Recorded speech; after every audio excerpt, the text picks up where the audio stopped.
My phone buzzed at 9:42 p.m. She said, "I'm at my sister's, don't wait." I replied, "I'm not alone either." She thought I was bluffing. That was her first mistake. Before we dive deeper into this story, I have one small request. Please subscribe, drop a like, comment, and hit that hype button to boost this channel so more people can discover these incredible Reddit stories. The house felt different when Clara wasn't around to fill it with her constant noise.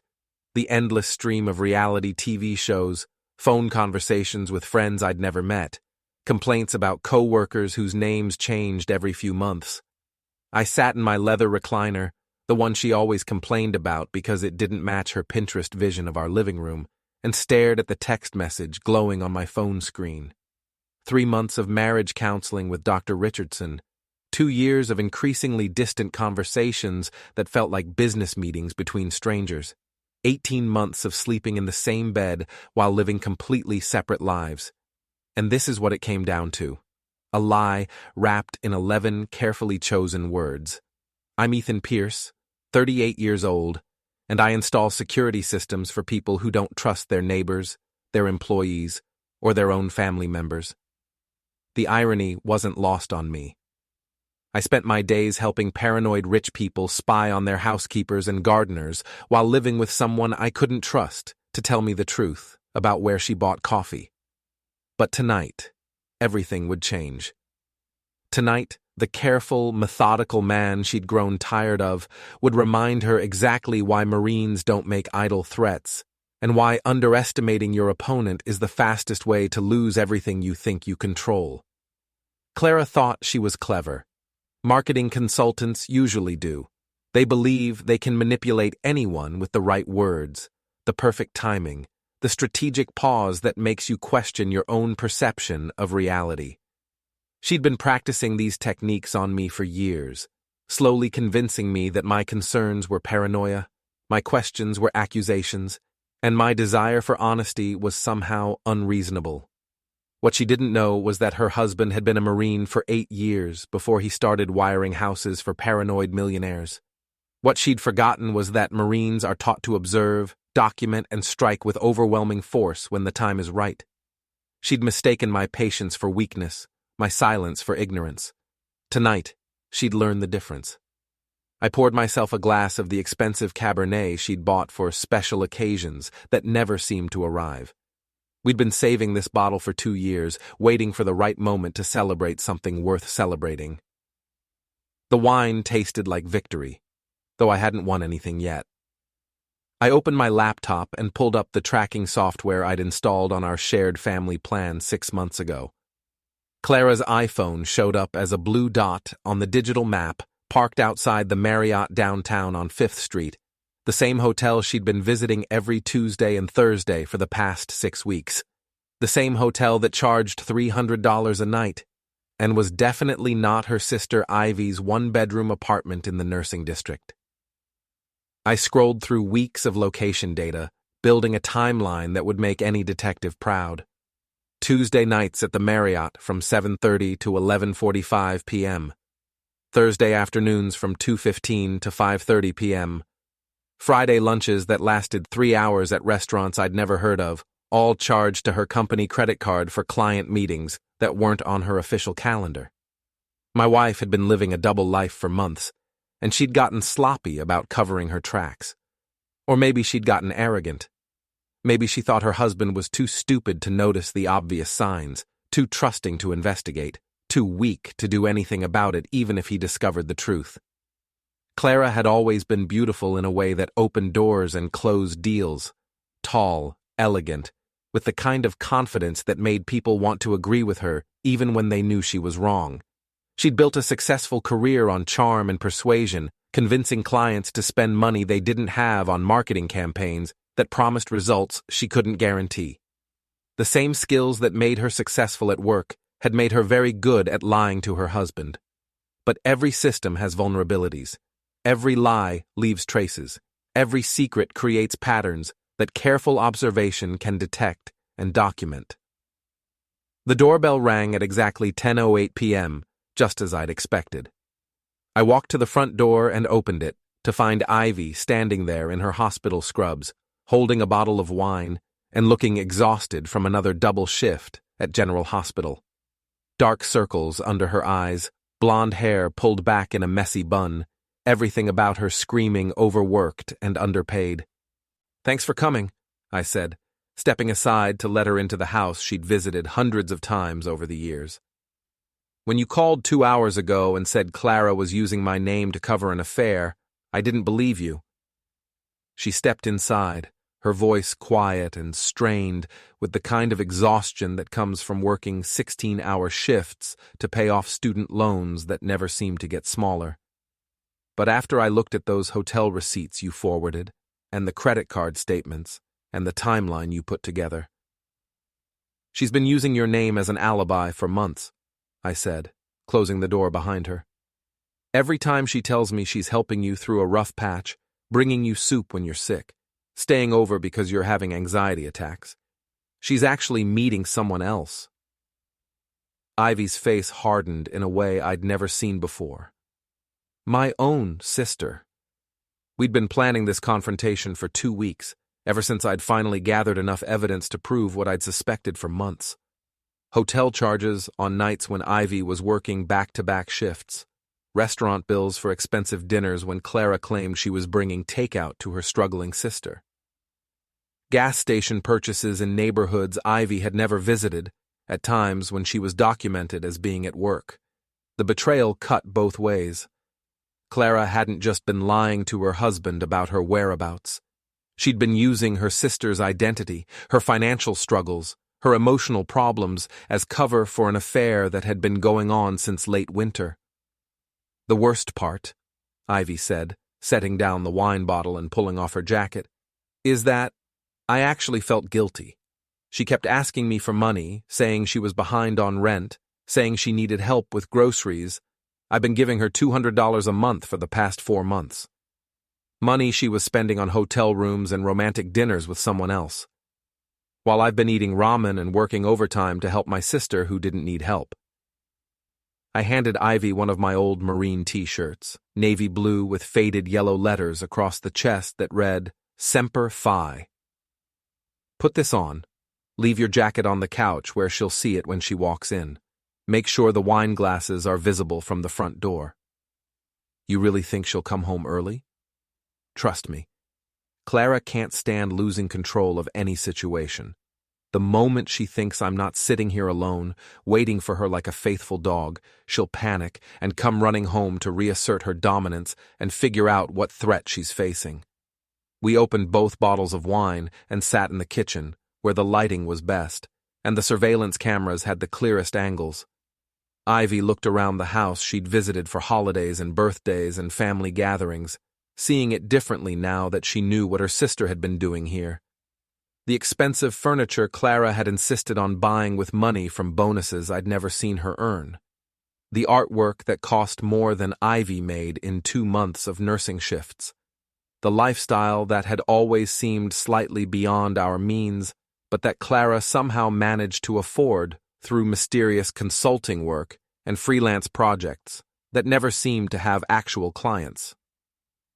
"How long have you known?" Ivy asked, taking a sip of wine that probably cost more than her weekly grocery budget. "Officially? 2 months.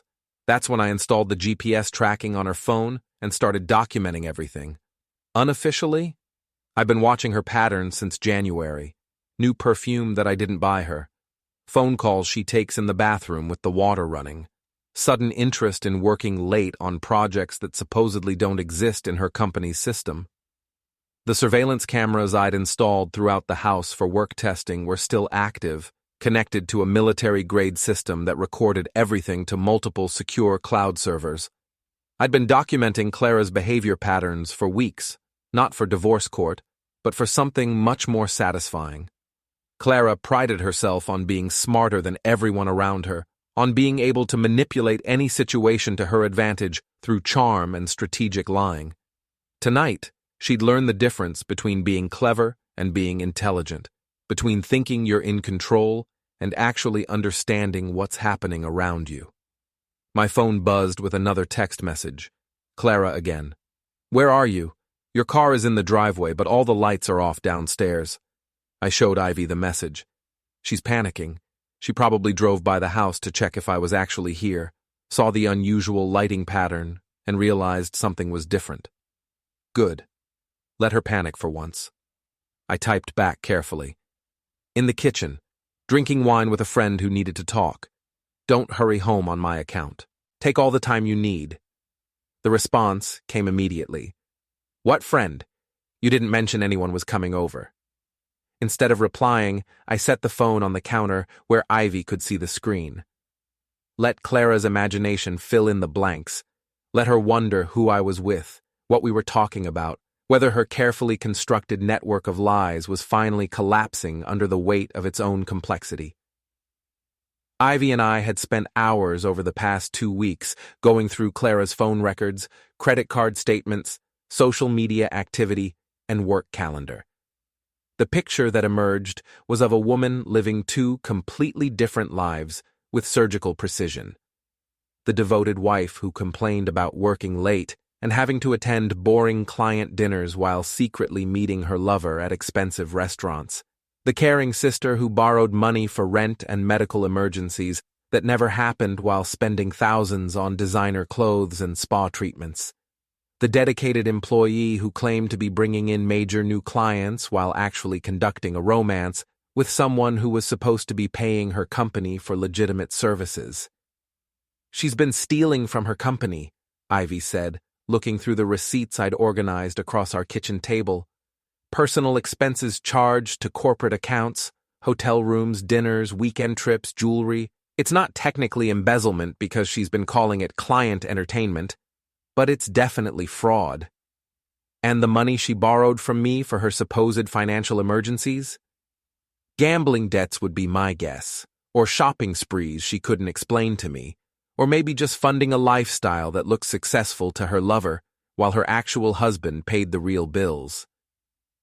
At 10:25, headlights swept across the living room window, moving too fast and at the wrong angle. A car door slammed with enough force to wake the neighbors 3 houses down.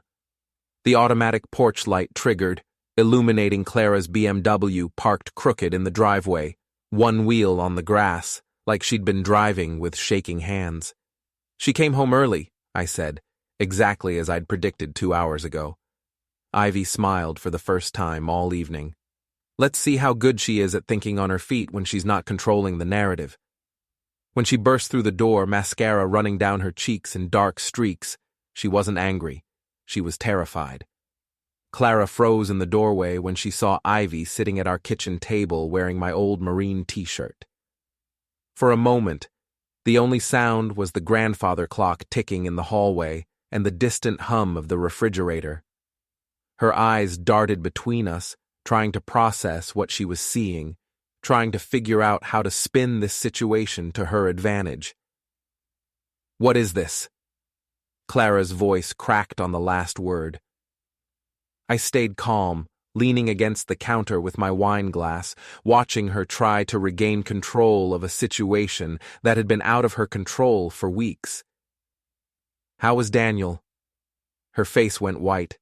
The color drained so quickly I thought she might faint. I don't know what you're talking about. Ivy stood up slowly, deliberately, like a predator that had been waiting for the perfect moment to strike. I've been helping him investigate you for months, Clara. Investigate me? Clara's laugh sounded forced, hysterical. Investigate what? I haven't done anything wrong. I reached into my laptop bag and pulled out a manila folder thick with documents. Bank statements, hotel receipts, restaurant bills, gas station purchases, phone records, GPS logs. Months of evidence that painted a very clear picture of a woman living a double life. Hotel receipts, I said, spreading the papers across the table like cards in a poker game. All charged to your company credit card. All on nights you claimed to be taking care of your sister. That's... Clara looked at Ivy, then back at me, her mind racing to find an explanation that would make sense. That's not what this looks like. Really? Ivy's voice was ice cold, colder than I'd ever heard it. Because it looks like you've been using my name to cover your affair while I was working 16-hour shifts trying to pay off student loans you helped me get into. Clara's mouth opened and closed like a fish gasping for air. She'd been caught completely off guard, unprepared for this level of coordination between the two people she'd been lying to most extensively. I opened the folder and pulled out specific documents, arranging them in chronological order. Daniel Foster, your client. 42 years old, married, 3 kids. He's been investing in your marketing campaigns for 8 months. Funny coincidence that your affair started right around the same time. Clara's phone started buzzing insistently. She glanced at the screen, and her face went even paler if that was possible. The caller ID showed her boss's name. You might want to answer that, I said conversationally. It's probably important. She grabbed the phone with hands that were shaking so badly she almost dropped it. The conversation lasted exactly 37 seconds. I counted. When she hung up, tears were streaming down her face, mixing with her mascara to create dark tracks on her cheeks. They fired me, she whispered. Really? Why would they do that? You sent them the receipts, didn't you? You sent them proof that I was charging personal expenses to company accounts. I nodded. Company policy prohibits personal relationships with clients, especially when you're billing personal hotel rooms and romantic dinners to corporate expense accounts. That's called fraud, Clara. Ivy picked up another document from the table, studying it with the attention to detail that made her a good nurse. This is interesting. Looks like you've been telling Daniel that Ethan is abusive, that he hits you and threatens you. Clara spun around, her eyes wide with panic. I never said that. Not exactly. Text messages say otherwise. I pulled out my phone and read from the screen in a calm, steady voice. He grabbed my wrist so hard it left a mark. I'm scared to go home. I think he's getting worse. Can you help me find somewhere safe to stay? That was taken out of context. You don't understand the situation. Which part was taken out of context? The lie about me being violent, or the part where you asked your lover for money to escape your imaginary abusive husband? Clara lunged toward my phone, desperation making her reckless. I stepped back, my Marine training kicking in automatically. She stumbled and caught herself on the kitchen counter, knocking over a bowl of fruit that scattered across the floor. Don't, I said quietly, and something in my voice made her freeze completely. The footage is already uploaded to 3 drives, I continued in the same calm tone. One with my lawyer, one with Ivy, and one with someone else you're going to meet very soon.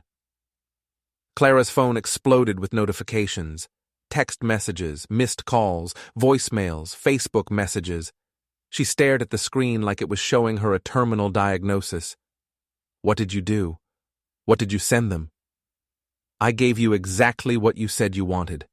Freedom, independence, the chance to be with Daniel without having to sneak around.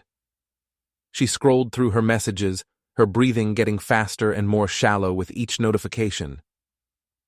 Daniel's wife had found the evidence. Clara's mother had received copies of everything. Her college friends were asking questions she couldn't answer. Her boss had already started the paperwork to prosecute her for expense account fraud. You destroyed my life, she screamed, her voice echoing off the kitchen walls. No, Ivy said, standing up from the table. You destroyed your own life. He just made sure everyone could see what you'd been doing. Clara looked between us, her eyes darting back and forth like a trapped animal. For the first time, she realized this wasn't a coincidence. This wasn't bad luck or poor timing. This was planned, coordinated, executed with military precision by people who had been watching her, documenting her lies, building a case against her for months. You've been spying on me, she said, her voice barely above a whisper. I've been paying attention, I corrected. There's a difference. Spying implies you were being careful. Clara ran toward the front door but stopped when she saw something on the hallway table. Her laptop bag, the expensive leather one she'd bought with money she'd borrowed from Ivy. The The same bag she'd left at Daniel's hotel room 3 hours ago. How did you get this? I have friends in hotel security, I said. Amazing what people will do for someone who installs their camera systems for free.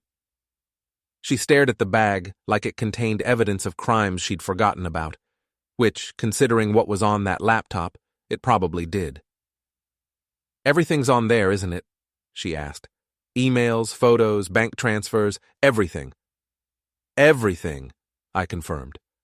Clara grabbed her car keys from the bowl by the door and ran outside.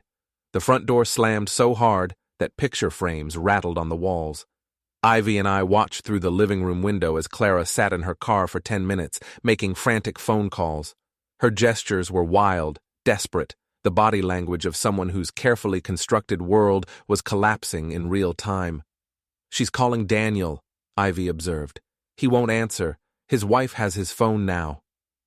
After watching Clara's increasingly frantic attempts to reach someone, anyone who might help her, we saw her throw her phone across the car's interior and put her head in her hands. Almost feel sorry for her, Ivy said. Almost. Clara finally started her car and drove away, tires squealing against the asphalt as she took the corner too fast. My phone rang 5 minutes later. Unknown number with a local area code. Ethan, this is Julia Foster. I'm Daniel's wife. I think we need to talk. I met Julia Foster at Morrison's Café on Thursday morning. She sat in the corner booth, blonde hair pulled back in a perfect chignon, wearing a charcoal business suit that probably cost more than my monthly mortgage payment.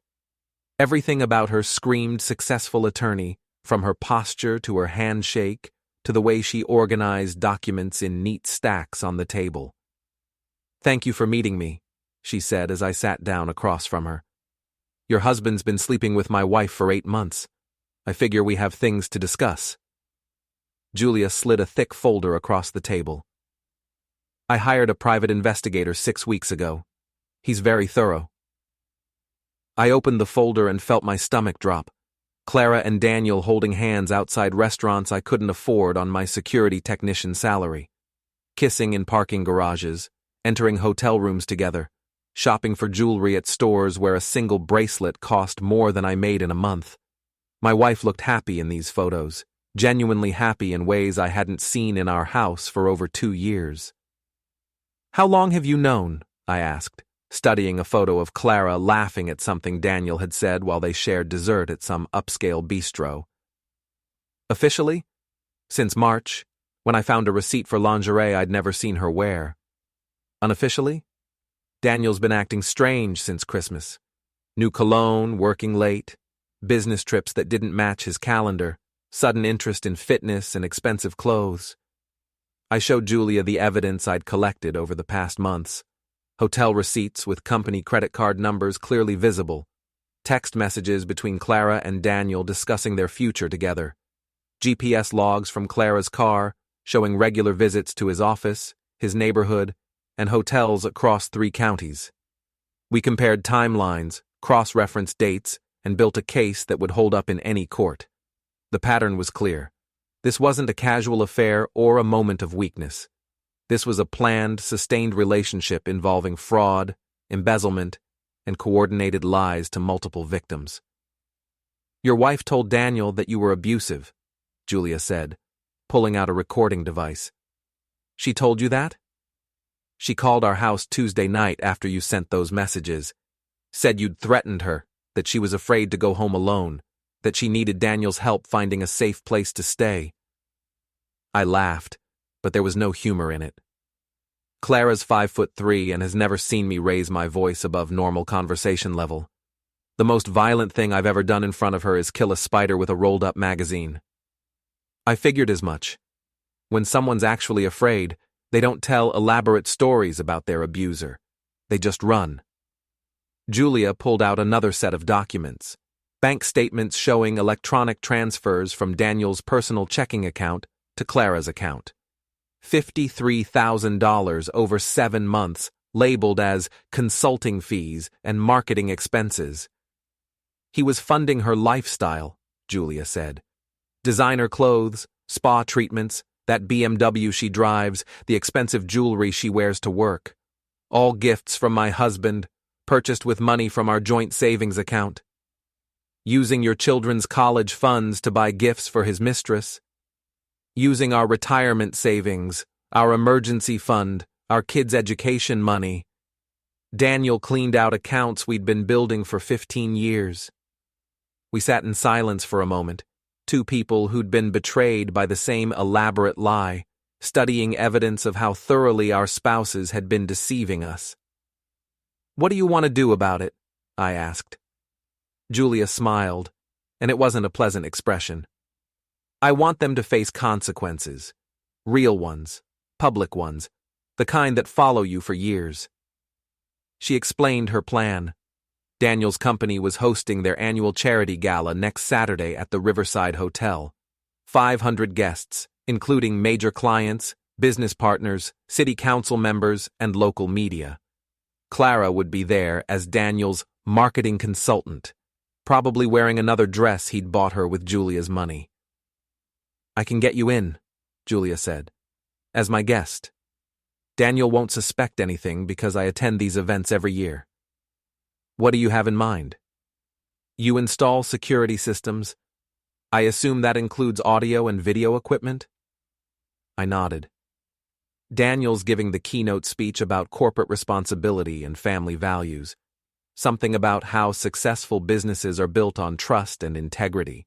I think the audience would be interested in seeing what those values look like when applied to his personal life. We spent 3 hours planning every detail. Julia would handle the guest list, the seating arrangements, and the backstage access. I would provide the technical equipment and operate the audio-visual presentation. We'd coordinate everything through encrypted messages and burner phones, treating this like the military operation it essentially was. "There's one more thing," Julia said as we prepared to leave.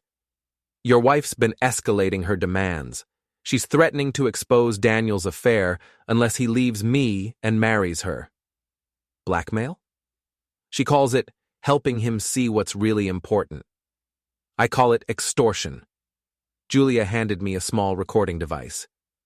"She called our house again this morning. Listen to this." Clara's voice came through the speaker, sweet and threatening at the same time. "Daniel needs to make a decision, Julia. Either he files for divorce by Friday and commits to building a real future with me, or I tell everyone about our relationship, including his business partners and your children." "She doesn't know about Saturday's event yet," Julia said. "She will soon. I'm going to invite her personally." I drove home thinking about Clara's escalation from adultery to fraud to extortion in less than 3 months. My wife, who couldn't negotiate a restaurant bill without getting flustered, was now threatening a businessman worth $8 million and his attorney wife. The house felt empty when I arrived. Clara had been back while I was meeting with Julia, taking most of her clothes, her jewelry, and anything else she could carry in 2 suitcases. She'd left behind the wedding photos, the anniversary gifts, and any pretense that our marriage had been real. But she'd also left behind her backup laptop, the one she thought I didn't know about. The one containing emails, financial records, and evidence of activities that would interest both the IRS and her former employer's fraud investigation department. My phone buzzed with a text from Clara. "We need to talk. This has gone too far." I replied, "Saturday, Morrison's Café, 7 p.m. "Why Saturday? Why not now?" "Because Saturday, you'll understand exactly how far this has gone." I spent the rest of the week preparing. Julia and I tested the audio equipment, synchronized the video files, and rehearsed our timing until we could execute the plan without thinking. By Friday afternoon, everything was ready. Clara had no idea what was coming. Neither did Daniel. The Riverside Hotel ballroom looked like something from a political thriller. Crystal chandeliers cast warm light over white tablecloths. 500 people in formal wear pretended to care about local charities while networking for business deals that would be worth millions. I stood in the back corner near the audio-visual control booth, wearing a rented tuxedo and operating equipment that Julia had arranged for me to access. She'd introduced me to the event coordinator as her technical consultant, someone helping with the presentation software for Daniel's speech. Clara arrived at 7:30, 15 minutes late as always, wearing a red silk dress that probably cost more than I made in 2 weeks. She walked in with Daniel like they owned the place, smiling and shaking hands with business leaders who had no idea they were looking at two people who'd been lying to everyone for months. "She looks confident," Julia said, appearing beside me in a midnight blue gown that matched her husband's tuxedo. "She always does before she realizes she's been outplayed." Daniel worked the room like a politician, introducing Clara as his marketing director to people who controlled millions in potential contracts. Clara played her part perfectly, charming and professional, giving no hint that she was unemployed, blackmailing her lover and facing potential fraud charges. The irony was delicious. Here were two people whose entire relationship was built on lies, presenting themselves as pillars of the business community to an audience that valued integrity above everything else. "Ladies and gentlemen," the event coordinator announced at 8 o'clock sharp, "please welcome Daniel Foster, CEO of Foster Development Group." Daniel took the stage to polite applause. He looked comfortable up there, confident in his expensive suit and perfect haircut, preparing to deliver a speech about corporate responsibility that he'd probably given dozens of times. "Thank you all for being here tonight," Daniel began. "At Foster Development, we believe that successful businesses are built on a foundation of trust, integrity, and family values. These aren't just words to us. They're the principles that guide every decision we make." The audience nodded approvingly. Clara beamed from her table near the front, probably imagining herself as the future Mrs. Foster, presiding over events like this for years to come. "I'd like to share with you a multimedia presentation about the values that guide our company and our commitment to the community we serve," Daniel continued. This was my cue. I switched on the projector and started the slideshow Julia and I had prepared. The first few slides showed Daniel's company logo, mission statement, and examples of their charitable work. Normal corporate presentation material that made the audience settle back in their chairs. Then, the slides changed. Slide 4. A photograph of Daniel and Clara entering the Marriott Hotel together. Date stamp clearly visible, March 15th, 2:30 p.m., the audience murmured. A few people leaned forward in their seats. Clara's face went white as she recognized the photo. Slide 5. Daniel and Clara kissing in the parking garage behind his office building. Date stamp, April 3rd, 12:45 p.m. The murmurs got louder. People started turning in their seats, looking for Clara in the crowd, connecting the woman at table 6 with the woman in the photographs. Daniel stopped talking mid-sentence. "What is this? This isn't my presentation." Slide 6.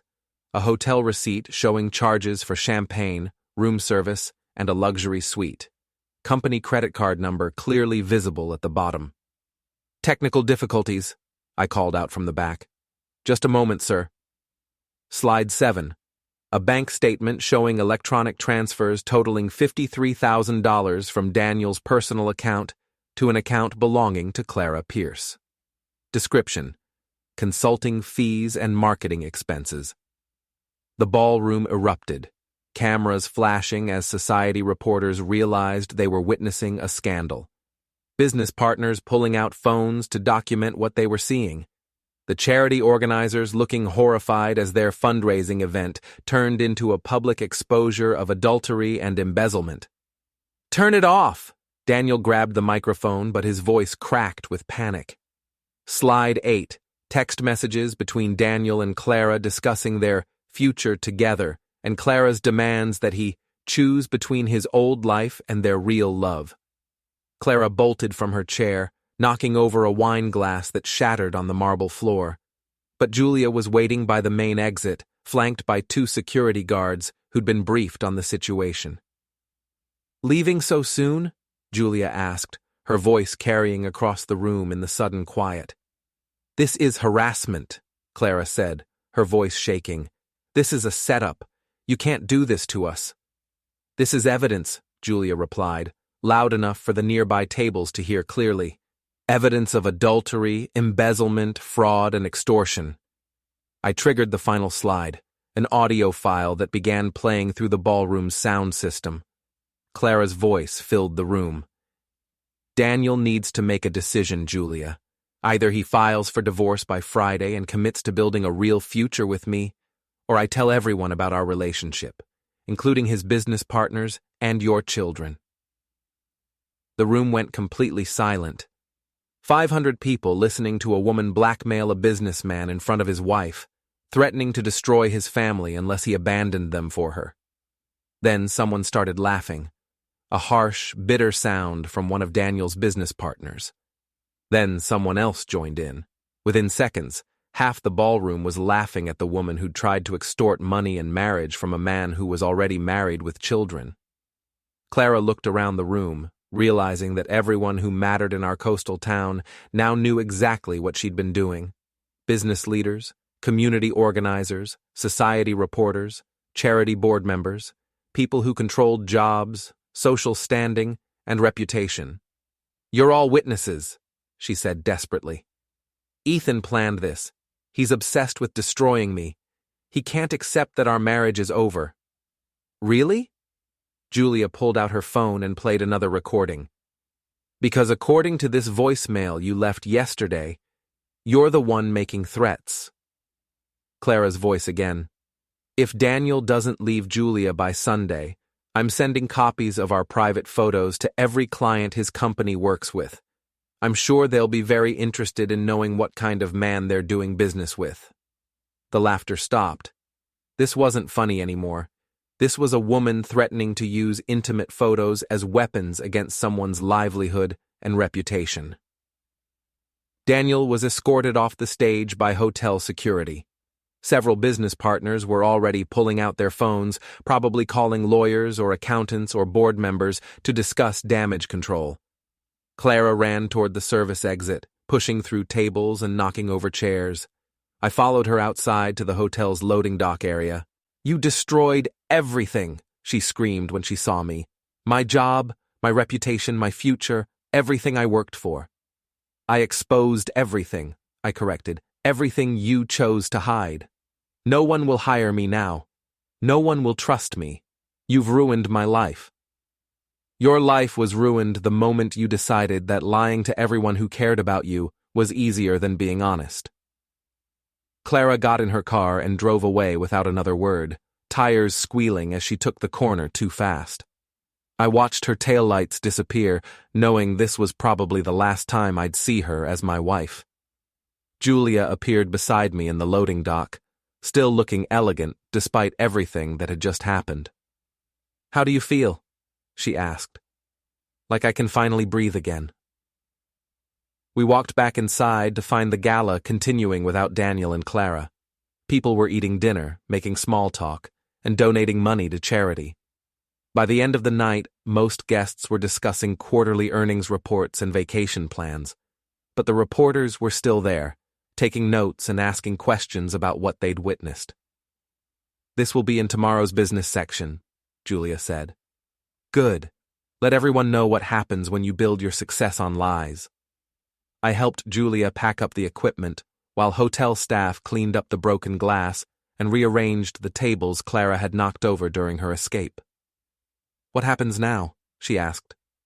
"Now we go back to our lives, better lives, honest lives." Julia smiled, the first genuine smile I'd seen from her all evening. "Thank you for helping me see who my husband really was. Thank you for helping me prove who my wife really was." I drove home alone, feeling lighter than I had in months. Clara was waiting in my driveway when I got home at midnight. She sat in her BMW with the engine running, staring at the house we'd shared for 4 years, like she was trying to memorize it. When she saw my headlights, she got out of her car and walked toward me with the careful steps of someone who'd been drinking. "We need to talk," she said. "There's nothing left to talk about." Please, 5 minutes. After 4 years of marriage, I deserve 5 minutes. I unlocked the front door and let her follow me inside. The house felt different now, like a museum of a life that had never been real. Every photo on the walls, every piece of furniture we'd chosen together, every shared memory had been contaminated by months of lies. Clara sat on the couch where she used to watch reality TV shows and complain about her coworkers. Now she looked small and defeated, nothing like the confident woman who'd walked into the charity gala 4 hours ago, expecting to be treated like royalty. Everyone knows, she said. Yes. My mother won't return my calls. My college friends are asking questions I can't answer. Daniel blocked my number and changed his office locks. I poured myself a glass of water and sat in my leather chair, the one she'd always hated. What did you expect? I expected us to handle this privately, like adults, like people who used to love each other. You mean like when you handled your affair privately? By lying to me for 8 months, stealing money from Daniel's family, and using your sister's identity to cover your tracks? Clara started crying. Not the manipulative tears she used during arguments, but genuine sobs that came from somewhere deep and broken. Her mascara was already ruined from the earlier confrontation, and now fresh tears carved new tracks through the smeared makeup. I never meant for it to go this far, she said between sobs. Which part? The affair, the lies, the fraud, or the blackmail? Any of it. All of it. I was lonely, Ethan. You work constantly, we never talk anymore, we live like roommates instead of husband and wife. I felt invisible in my own marriage.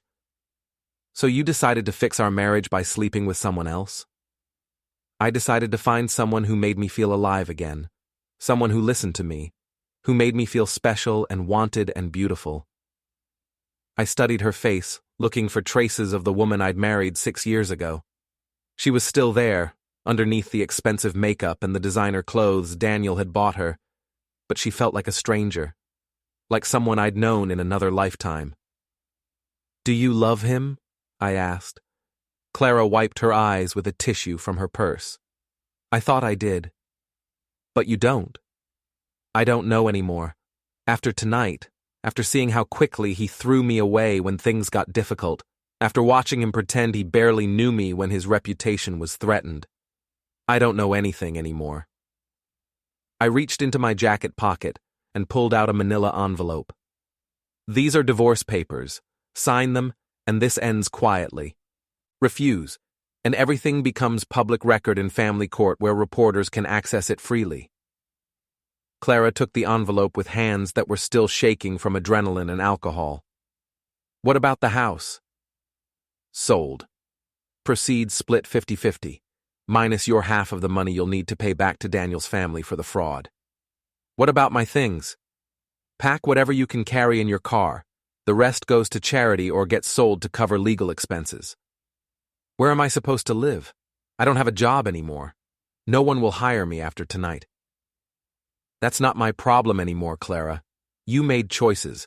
This is what choices lead to. Clara opened the envelope and read through the papers with the attention of someone who'd lost the right to negotiate. Her hands trembled so badly she could barely hold the document steady. This is really it, isn't it? 4 years of marriage, and this is how it ends. This ended the moment you decided Daniel Foster was more important than the vows you made to me. She found a pen in her purse and signed the papers without reading them completely, like someone surrendering after a war they never had a chance of winning. For what it's worth, Clara said as she handed me the signed documents, I am sorry, not just about getting caught but about all of it, about hurting you, about lying to Ivy, about becoming someone I don't recognize. I know you are.